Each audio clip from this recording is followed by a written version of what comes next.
ഒന്ന് രണ്ട് കാര്യം ഞാൻ ഈ തീവ്രവാദ വർഗത്തോടൊന്ന് ചോദിക്കട്ടെ.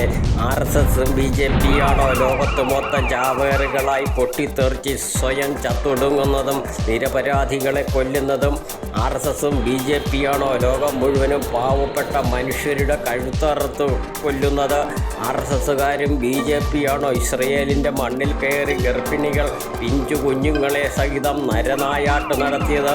ഈ തീവ്രവാദ വർഗത്തിൻ്റെ തനി സ്വഭാവം ലോകം മുഴുവനും തിരിച്ചറിഞ്ഞു കഴിഞ്ഞു. നിങ്ങളോട് താല്പര്യമുള്ള രാജ്യങ്ങളിലല്ലാതെ നിങ്ങളെ മേലിലൊരു രാജ്യത്തും കയറ്റില്ല. ഭാരതമെന്ന രാജ്യത്ത് എല്ലാവർക്കും തുല്യമായ സ്വാതന്ത്ര്യം നൽകിയ രാജ്യമാണ്. പക്ഷേ ഭൂരിപക്ഷം കാണിച്ചു വിരട്ടാൻ ഇങ്ങോട്ട് വന്നാൽ അത് നേരിടാൻ രാജ്യം തയ്യാറെടുത്തു കഴിഞ്ഞു.